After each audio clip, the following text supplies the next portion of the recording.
Hello and welcome to another episode of Top 5. And in today's episode of Top 5, we would actually like to bring you back to the good old times of the 90s. And in the 90s, to be honest, board games was heavily challenged by video games as the choice of household entertainment. So as a result of that, it's considered kind of like a lull period of board game, because if you compare the games that actually came out in the 90s versus the resurgence phase in the 2000s and the renaissance phase of the 2010s, you could see the amount of games that are actually out there in the market of games that we consider in the 90s that came out in the 90s are not as much. And to be frank, the quality, not many games that are from the 90s that you will still see in existence today. However, with that said, together with three of my guests, we would like to take you on a time travel journey and bring you back to 1990s all the way to 1999, and we will actually be sharing with you some of the top games that we feel are games, if you haven't heard about, you probably can check out, and of course get the chance to play them if you still manage to find a copy of said game. So today with us, our three guests. The first needs no introduction. He's our top 5 recurring guest, and that is Geoffrey. Hi. Okay, so obviously you know Geoffrey, and his background says a lot. That is actually the possibly the looks of his next game that will come out of Kickstarter sometime in the future. So let's just say it's coming soon. And next we have Ouyang. Yeah, this is the second time Ouyang is featuring in our video, and Ouyang is actually a board game enthusiast and a mahjong lover. So do check out his YouTube channel on mahjong, and that is International Mahjong Classroom. I'll put a link to his channel in the description box below. Yeah, do check it out and subscribe to him if you have interest in mahjong and you would like to actually learn different rules of mahjong compared to where you're actually from. The rules may be a bit different because this is the international version of mahjong. And of course, the last of our guests is Matthew, and Matthew is a 8-time Game Jam participant, and of course he has featured in a couple of our top 5 videos as well, so I'm sure you have seen him before. Yeah, so as mentioned, we are going to take you through a time journey. And with that said, we are starting at 1990, but unfortunately, none of us actually found any good game for the 1990. So we'll move on to 1991.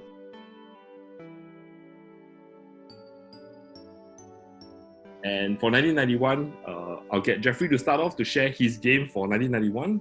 Yes. All right. I have an entry in the year 1991. Yeah. So this game has 2 titles. In 1991, this game is called Nightman, if I'm not wrong. Okay, and it actually has a 1995 successor called Atmosphere. So for my recommendation for this 90s game, right, is called Nightman or Atmosphere. Right. So what is this game about? It is one of the most interesting board game I've ever seen, because it actually makes a VHS tape, a video, together with the board game. So what's the game about? Right? You have around 49 minutes to collect 6 keys and find your worst fear, and along the way there will be a gatekeeper appearing in front of TV, giving you instructions, giving you sometimes they are a bit creepy, sometimes they are quite funny, they're quite insulting. Okay, yeah. So if you ask me, right, actually gameplays wise, right, okay, it's not my best pick. Yeah, in fact, it is not the gameplay wise, in my own opinion, is not very good. However, right, okay, it is one of the case where it is quite similar to the 90s movies, right, where some of the bad movies, they are so bad that it's so good. Yeah. So gameplays wise is nothing special, but the entire experience wise, right, it's unforgettable. It's very engaging. It's in a way innovative. It's creative, and even up to now, okay, in the later years, right, okay, they have actually developed the DVD version. Now they have an app version.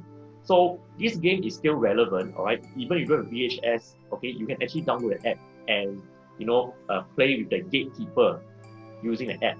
Okay, yeah. So now the timing, what time the gatekeeper appears, became randomized. Yeah. So and its instructions are also randomized, so there will be some replayability. Yeah, as compared to the VHS. So that is my pick: Atmosphere or Nightmare. Okay, so we'll move on to Ouyang's pick for 1991, because he has one entry there. Thanks, Seth. So my entry for 1991 is Valley of the Mammoth by Bruno Tutti.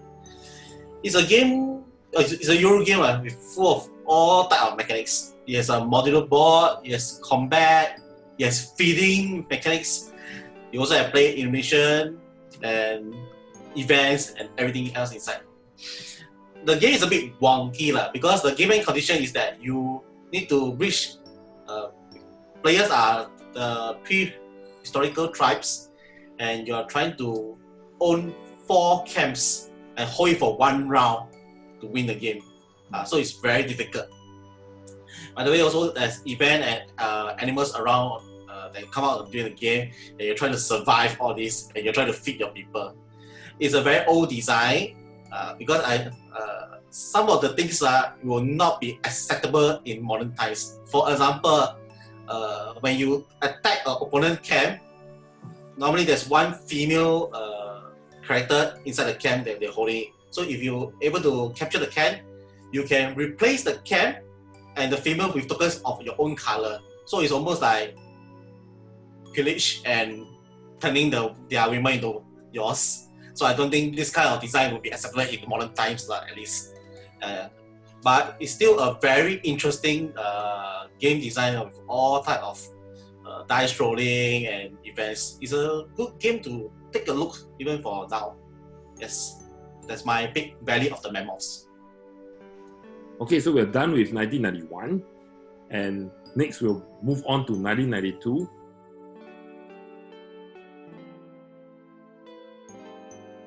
And we're back with Geoffrey for his 1992 pick. All right, my 1992 pick is one of my favorite games from Winner Tunisia. It is called Modern Art. So Modern Art is a game about players trying to buy art pieces in a low price and hoping to sell it at a higher price, really depending on the popularity of the art. To me, is one of my favorite auction games. It is, and the modes. I mean, what's so interesting about this game is the modes of auction. So you can have one round auctions. That means, for example, auction in round. Some are fixed. For example, the player in turn will fix the price and see who wants to buy it, etc. Yeah. So there is some strategy involved. There is some so-called manipulation involved. Yeah. And overall, I posted these games many times, and most of the times we do enjoy the gameplay. Yeah. So that's my pick, Modern Art. Okay. Yeah. Actually, for me, since I'm next anyway, my 1992 game is actually also Modern Art. Thanks, Geoffrey, for explaining how the game works. But maybe from what I'm going to say is more about in details about the mechanics and what makes it very exciting for me, right? So first things first, you hear that it's a game about buying and selling paintings, right? So for me, what really strikes in terms of the mechanics is really the element of when you actually place cards, right? In each round, generally the most paintings that are sold, they get valued higher. So in a event that, let's say for example, yellow color there's 4, green color there's 4. In the rules it says that the painting which has a 5th or more, that will be priced higher, and this is accumulative over I think 5 years if I'm correct. So the fun element is really when you are in the seat where you could actually decide when to increase the price. That's when the change of value happens, right? And that's where the exciting part comes. So that's one. The other element that I like, which is, while it's not as strong, but I still find, is about having to guess how much players actually have. Because at the end of the day, it's a game where the player with the most money wins. But the problem is, money is secret, so you kind of like have to really exercise your brains to really remember how much people have. Yeah. So modern art as well. Okay, for my 1992 pick is Landlord by Freeman Fries. It's the 92 version. I bought it in 2006. The art is a black and white card. It's mainly a card game with humor, hand management, and tactic element. So in the game, we are landlord and trying to build apartment and get the tenants to visit those to stay in our apartment, so they earn rent, to earn the money. End of the game, play with the most money win. But before you end your turn, in order to buy more cards, you need to pay for it. So you need a balance of how much should I pay for the cards to get more cards for later of the game, or just for the score. It has a very huge tactic element because you can demolish other player apartment, while also tenants have different special powers. There's also a jail. There's a jail card that will force a player to jail. Once a player is in jail, he can collect very little rental. But there's ways to get out of jail. One of the ways is that it's a one-person jail. So if on your turn, if you're in jail, if you can play a card and force another player to go into jail, so you'll be out. You can get out of jail free in a way. So it's a very hard, I say humorous game. Humorous game. So my pick is Landlord. Okay, so we're done with 92, and next we'll move on to 1993.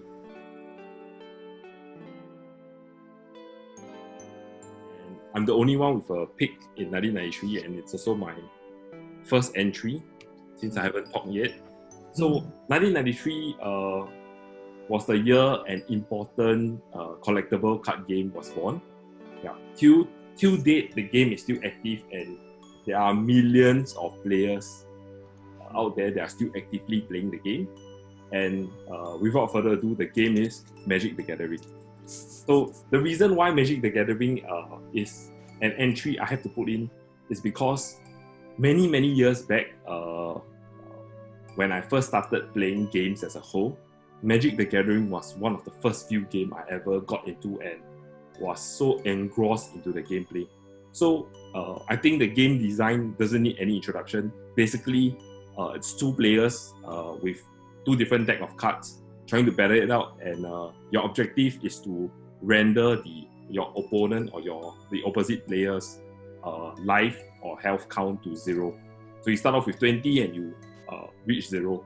So in the later years, where they actually introduce cards like Planewalkers and all that, the gameplay actually evolved. But I'm talking about the original version where the cards are basically listed mainly as lands, as creatures, as enchantments, as artifacts, as sorceries, as instants. Yeah. So these were the original card types, I would say, before the multiple card types evolved from there. To me, it's a game that holds very special position in my heart, just purely because of the fact that was the game that I actually got into understanding various card effects, how engine is being built within a deck of cards, and that actually develops different type of games that I will come to enjoy later on in terms of the mechanics. So to me, Magic the Gathering, to be honest, I don't think it needs much more introduction, but that's my pick for 1993. And honestly, I was surprised nobody picked Magic the Gathering as an entry for 1993. But then again... Are you still playing competitively? Sad to say, I no longer play Magic the Gathering because of the fact of being a collectible card game versus a board game where everybody starts from 0. Because to be honest, personally, I actually, ever since the launch of the mobile phone and all the various mobile games where the concept of play to win become very much more prevalent, it is similar to a collectible style game where some newer cards actually kind of nullified some of the older cards' effect. I mean, with that said, one of the original copy of Black Lotus is still one of the most powerful cards you can find in gameplay itself. But ultimately, there are newer cards with different effects in which kind of make the older cards not so powerful anymore. Yeah, so it's a game that if you don't keep up with the gameplay, with the collecting of newer cards, you won't be able to keep up competitively as well, because rules also change over time. So to me, that is why I would prefer playing a board game. To me, the analogy is like, if you're into video games, it's why people would prefer playing a game like Dota versus a MMORPG, where Dota, every round you start from scratch. Level 1, you try to build up every single time. Versus MMORPG, where you probably could grind and you're like at 90, at level 90 something or 100 something. And when you actually fight quests or go through missions, you're actually at a different level versus a new player who could be in the lower levels who's struggling still. Yeah. So to me, I prefer the always refreshed state of gameplay through a board game where everybody is starting from ground zero. Because even I'm sure you can still play that method with Magic the Gathering through one of the original version, which is through card drafting, which means that every player start from scratch and then you draft your decks and then you actually play your game there one-on-one.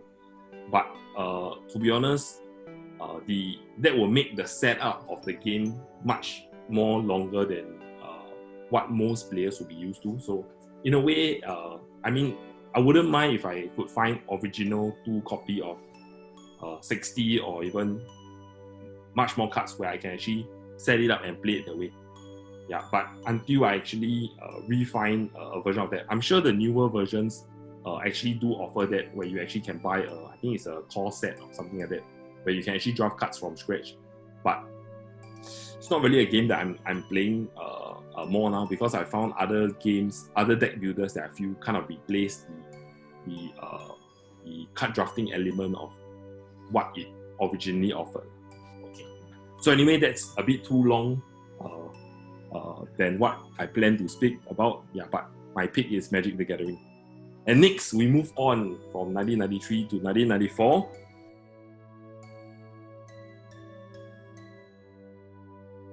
And we are back with Geoffrey. Right. My 94 pick is a game called Manhattan. Right. So Manhattan is a game about building tall cities by placing blocks of cities, city tokens in different heights. Yeah. So to summarize the game, right? Okay, it has a area majority gameplay, game mechanic. Yeah, the hand management game mechanic. Yeah, so in each turn, each player will pick a card, will play a card to decide, where do you place that city block on the center of the block. Okay, and then all the players will have 6 turns to place all their 6 selected city blocks, right? And each round, players will score points according to the area control. We also score points to the tallest building, the own building, etc. Okay, yeah. So at the end of the game, whoever got the most points wins. Yeah. So that game, considered in the 90s, right? Definitely, I will think that it is one of the I won't call it unique, but it's more interesting area control board game, especially when you consider people are playing dice rolling games like Monopoly, so on. Yeah. So of course, if you compare to other games like, for example, Risk, so on, right? Yeah. So Manhattan is a game that has lesser luck factor. Yeah. So in a way that I will also, if I were to go back to the 90s, I will definitely recommend Manhattan. Yeah, to most people. Yeah. So that's my game, Manhattan. Okay, Matthew, you're up next for your 94 pick. Yeah. Okay. So my 1994 pick, right? Is a game called Robo Ready, right? So in this game, generally players play as robots, and they are basically racing around in the obstacle field factory. So in the game, you're not only against the obstacles, right? So you got things like, you got lasers, you got like conveyor belts, you got like pit traps and stuff like that. And then you're also versus you're going against other robots as well. So the robots, they themselves, they also have lasers, and robots in the game, they are able to push each other around. So how the game works is basically you have a bunch of cards, and the cards basically tell you like how do you move in the game, right? And basically you can't program it, and it's all face down. Once everybody is done, everybody opens up their first card, they resolve all of their first, followed by second, third, fourth, and fifth, and then you just keep going until players actually reach their pit stops, like in a race.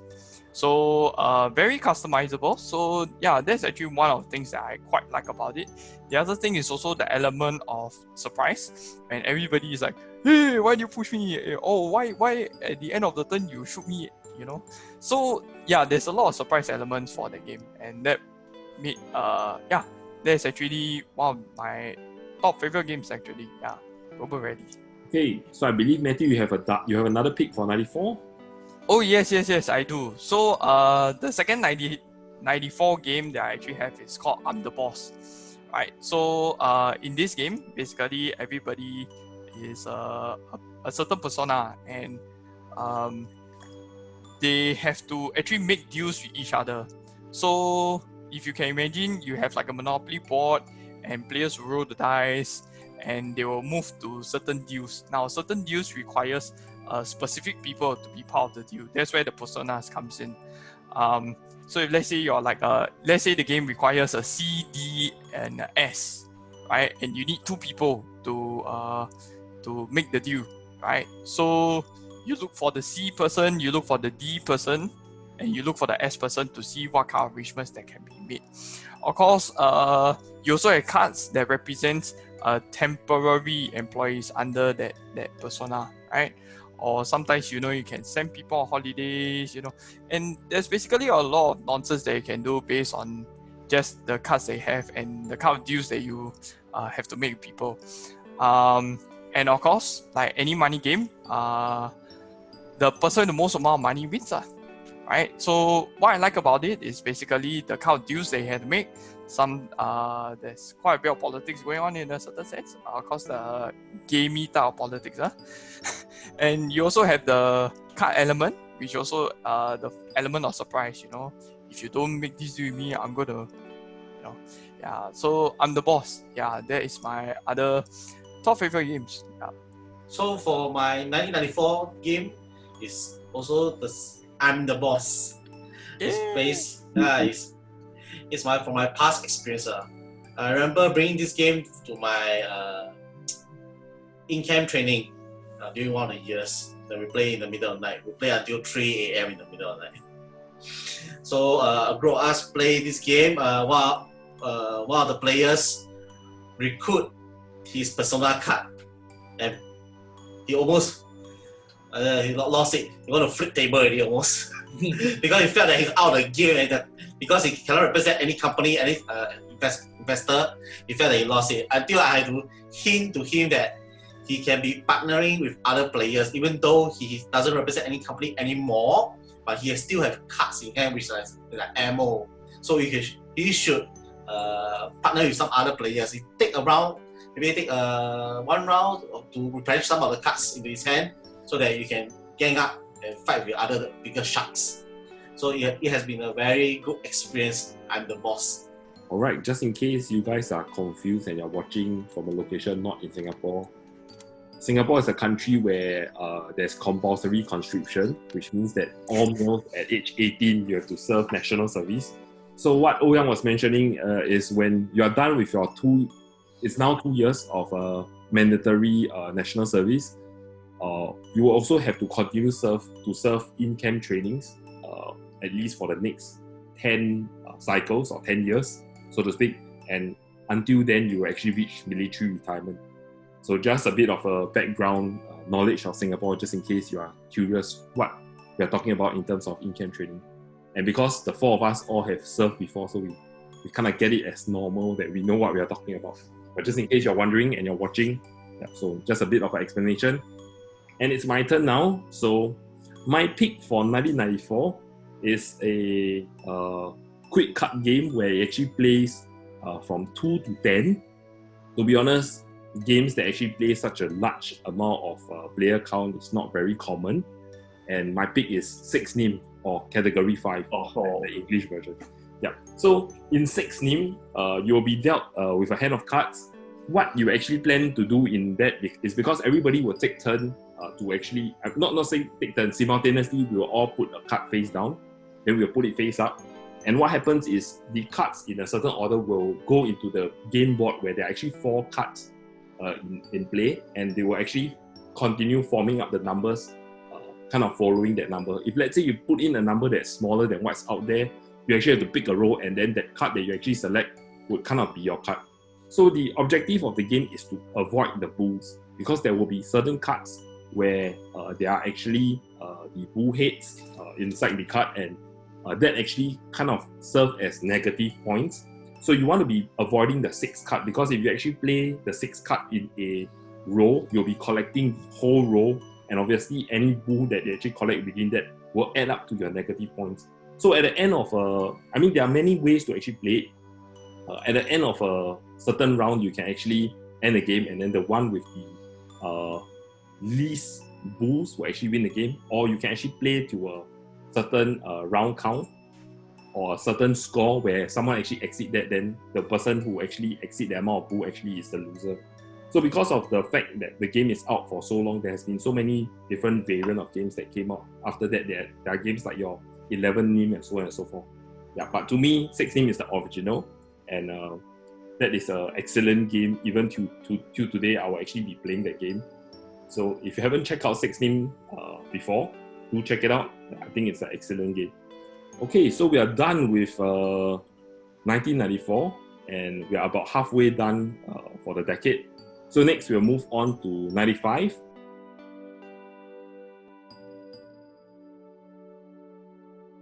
We'll get Geoffrey to share his 95 entry. Alright, my 95 entry is an award-winning game called El Grande. Okay, yeah. So although I played this game only twice in my life, because not many of us own this game, and it is quite an expensive. It is quite expensive even getting it on Amazon. Yeah, it's definitely more than $100.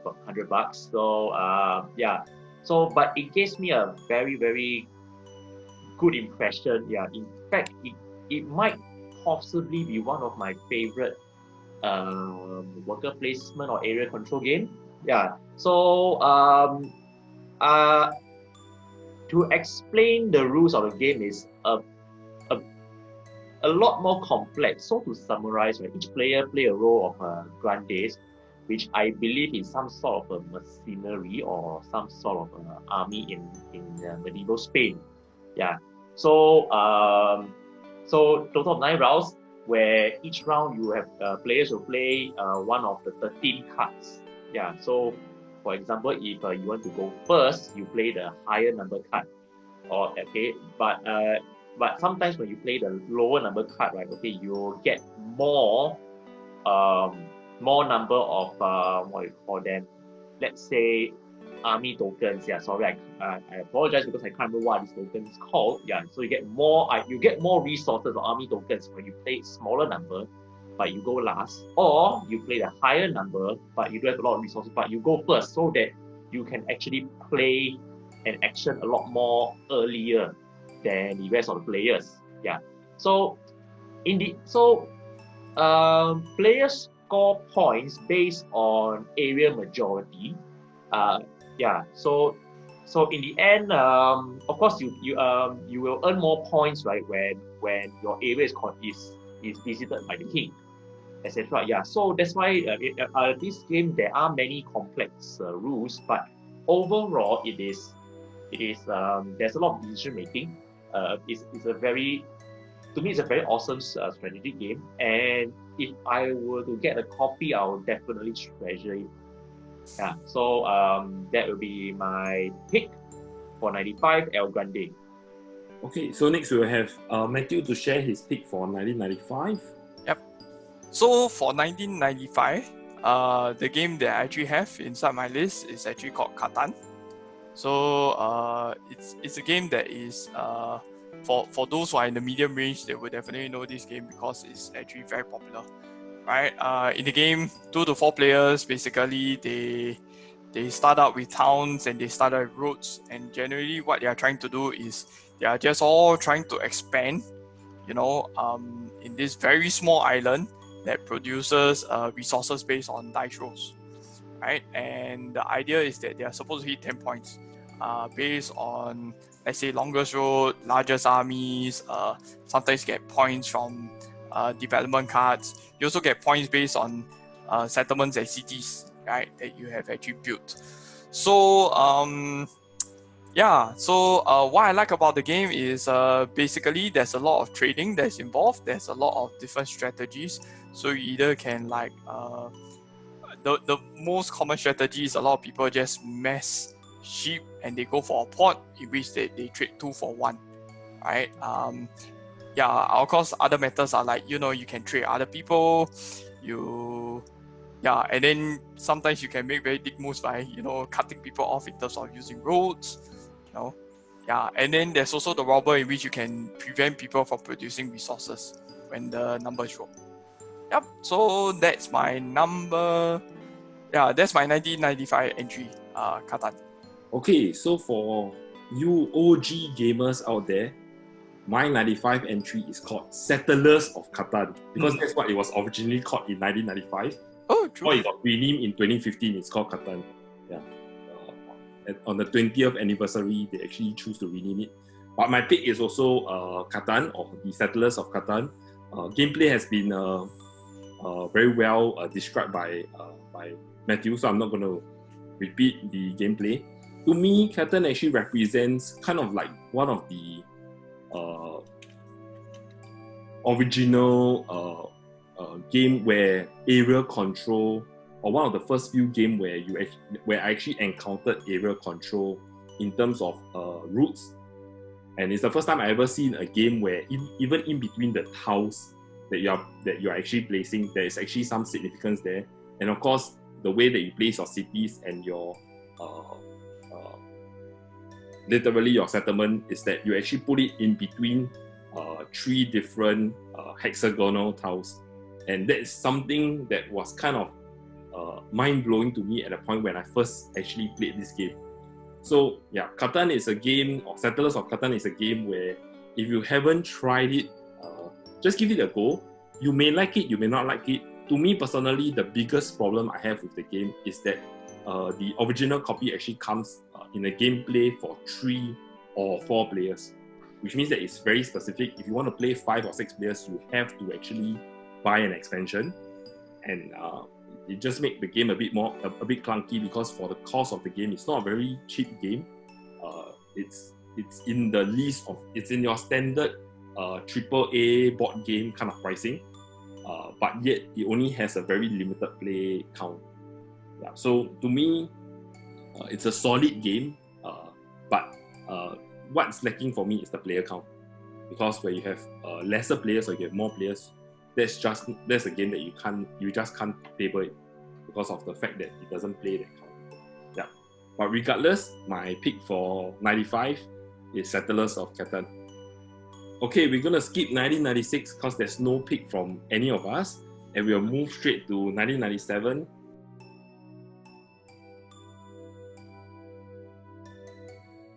Where we have a pick from Ouyang. My 1997 pick will be Bonanza. It's a card game with hand management and some negotiation, set collection, and trading. Literally, it's called hand management because it's one of the few games that I know that, maybe one of the only games that I know that you cannot rearrange the cards in your hand. Once the cards is in your hand, you have to just hold it that way, and you'll be trying to manipulate, but you're not allowed to freely sort the cards in your hand. So on your turn, you must play the first card to plant your bean into the field, or you may plant the second bean in the field. The interesting part is that next phase, you open some cards from the deck, and you're allowed to begin for trading and negotiation. So in this game, because of the cards in your hand, you may say some beans that you do not want it. So you may trade for other things for other players. But in the worst case scenario, inside the rule, it mentioned that you can even donate the beans to other players. So I feel that this game has a very good player count, 3 to 7 players, and very simple negotiation and the fun of even just donating. Please, Matthew, please accept my offer. Please take all the 3 beans for me, because if you don't, I must plant the bean and I will have to harvest all my incomplete beans to get nothing. So in some cases when we do trading, we were like, if you donate, I'll take it. So there are some fun times in this game. Yes. So my pick for 1997 is Bonanza. Okay, so for 97, I have 2 games, and the first of the 2 games is a game that has already been mentioned, and it is Bonanza. So to me, like what Ouyang mentioned, it's one of the first few games that I ever encountered where you have a hand of cards, but you can't sort your cards. You can't sort your hand. And like what he mentioned about manipulation of the hand is simply trying to get it traded away for the cards that you don't want in your hand, or you donate it to the other player, and you kind of try to hope to form a longer term alliance with the player, such that you give the player the cards now, so that in hopes that one day if they also need your help, they will also give you their cards. And one thing I just want to correct, because obviously we are talking about the original edition. The original edition of Bonanza actually plays only 3 to 5, but they have made some tweaking over the years, and now it plays 2 to 7, which is awesome in terms of player count. So if you're actually getting a copy of Bonanza today, you can actually play anywhere from 2 to 7 players. It's just that for 2 players, there's some special rules that you're playing with, because the fact is that you're actually playing a negotiation style game.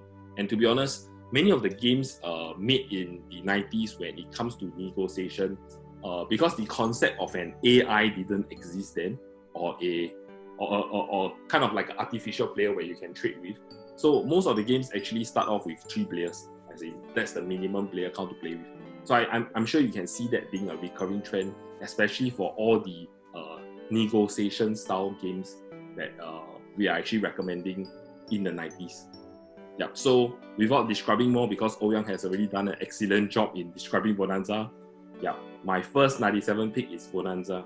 So to build on the fact of a auction or a negotiation style game being 3 players to start off with, my next game is a game that I have mentioned before, and the game is called For Sale. So For Sale is a game where it's split over 2 phases, where in the first phase you actually are trying to bid for houses with the coins that you have, and subsequently in the second phase you're actually trying to auction away these houses for the paycheck that you see in front. Yeah, so at the end of the game, you count who has the most money, and that player will be the winner. So For Sale, to me, is a game where it's I think it's kind of similar yet not so similar to modern art. It represents one of the first few auction style games where you have player interaction kind of in a different format. Yeah, because you're actually trying to snatch for certain things, and it actually become more apparent in the later games that was developed in the later years of how auction games actually developed from there. Yeah, but like what Matthew and Geoffrey mentioned for modern art, it kind of forms kind of the groundwork for many of the auction games that come later on. Yeah, but my second 97 pick will be For Sale, because it's an excellent game, and I'm still playing the game even today. So if you actually are interested, do get a copy. Yeah, I'm not sponsored by them, so I think currently they are licensed under ILO. So ILO, if you want to do a sponsorship for us, we'll be happy to take you. But yeah, we are not sponsored to say any of the message that we are saying now. So yeah, we'll move on then. So after the good times of the 97, let's move on to 1998, and we are coming to the end of the decade.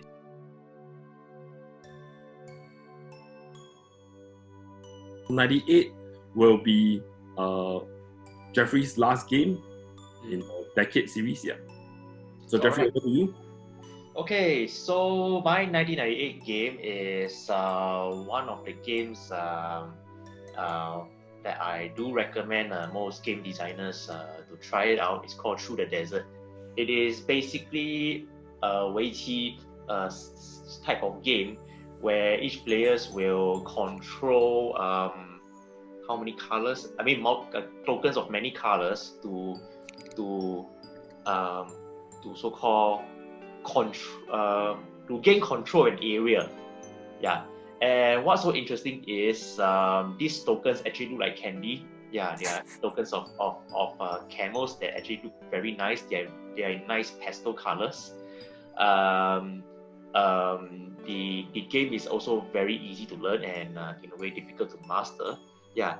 So you earn points by route building. Yeah, there are some. You also earn points by landing on what you call it the Oasis. The oasis, yeah. Yeah, the palm trees also. Yeah, so to me, it is a very interesting game.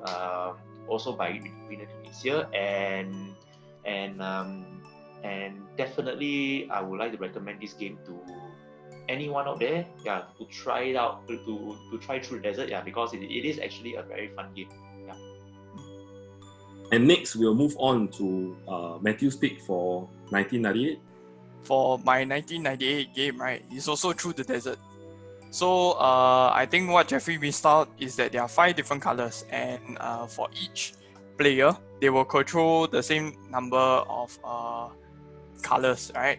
So during your turn, basically you choose 2 camels, from any of the 5 camel color piles, right? And basically you just build like what Geoffrey was saying. So maybe just to expand a little bit on the scoring system. So I think like what he said, if you land your tokens on Oasis, you score points based on what's underneath. If you are the first person to touch palm trees, you gain 5 points. If you build the largest network of each of the different colors is 10. And just like in Weiqi, you are trying to corner off areas that belong to you, right? So you gain 1 point per square as well. Per space, that you corner off. So what I like about this game is that there are many different ways of gaining points, and you really need to be very reactive, right? Because let's say, for example, you're going for yellow and another player is going for yellow. If you're in second position for having the most yellow camels, then you might need to switch to another strategy to get points elsewhere, right? So definitely it's a very good game to learn in terms of like how do you create games with like multiple routes to achieve the same victory, which is points, right? So that's my 1998 entry, Through the Desert. Okay, so if you actually are an aspiring game designer and you haven't played Through the Desert, you can also check out our video over here, where Geoffrey also recommended Through the Desert as one of the games that aspiring designers should play to get them exposed to different type of gameplay. Yeah, so I will actually link it in the bottom. If you haven't watched it, please do give it a watch. Okay, so time flies and we are finally in 1999. That's the end of a decade.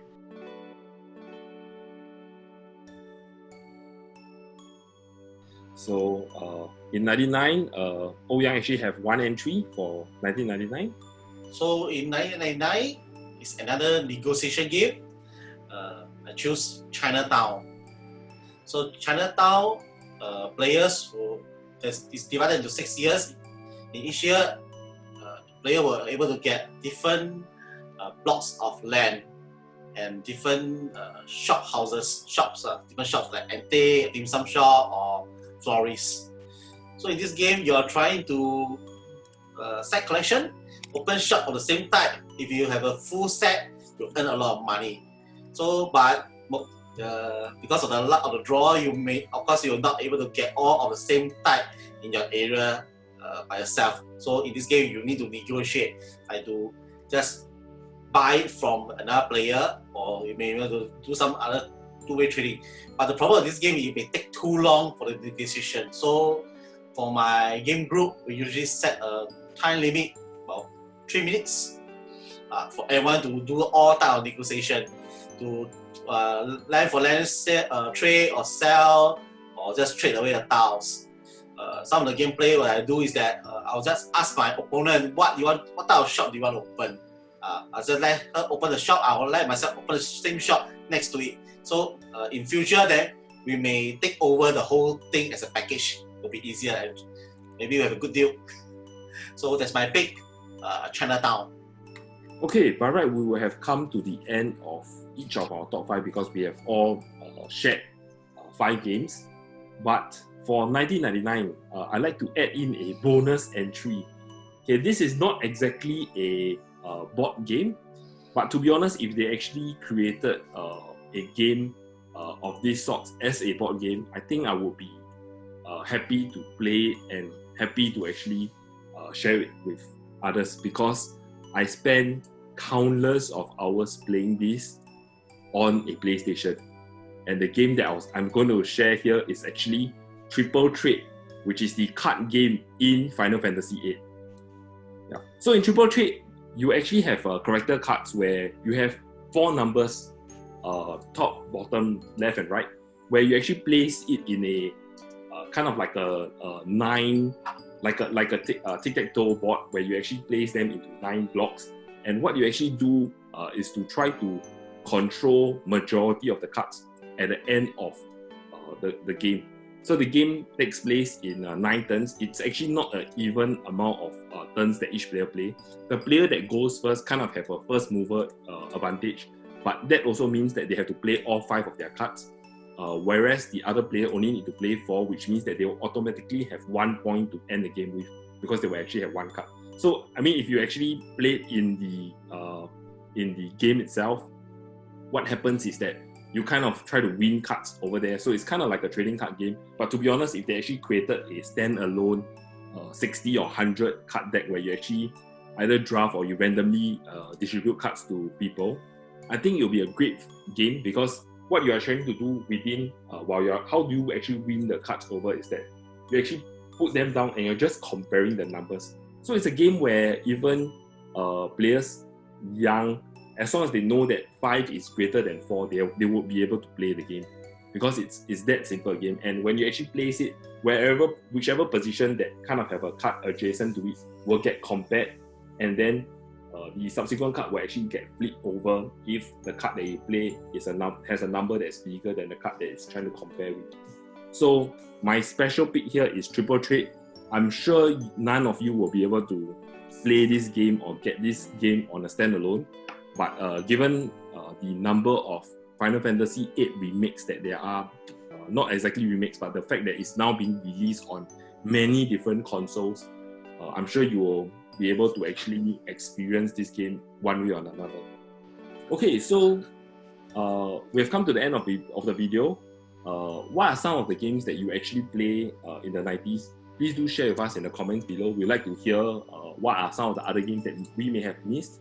Yeah, because to be honest, based on the 4 of us, during the 90s, we are actually not that much older, and we don't actually have that kind of purchasing power to buy games. So if you are someone who have lived through the 90s and you were a working adult with a fixed salary or with salary, yeah, chances are you probably can get some of the games that we never would have seen or would play. So please do share with us what you actually play yourself during the 90s or now of a game during the 90s. Yeah. So if you enjoy videos like this top 5 series, please do also comment below to share what are some of the other top 5 series that you would like us to do, so that we would want to take in your ideas and actually show and share with you some of the things that we actually experience in terms of whichever topic that you would like us to do for top 5. Please also do like and share the video to anyone you know who would like to go through the nostalgic factor of going through the 90s, especially if you, like mentioned, you have been through the 90s yourself, growing up and or being an adult through the 90s. Yeah. And 90s is definitely a period that is kind of unique because it was the last decade before the internet hit, and after the internet, actually a lot of things changed in everybody's life. So yeah, please do share this video with those so that they can actually go back to the 90s and kind of remember the good old days where you don't actually have to be contactable all the time. Yeah. ironically, we are actually going through this on a medium like YouTube, where it's a very modern kind of concept. But and also, please do subscribe. The subscribe button is below or on the bottom right-hand corner of your screen. Do click it and click on the notification bell so that you can actually get our video as soon as they are out. And with that, more videos are at the side, and we'll see you next time. Thank you for watching. Bye.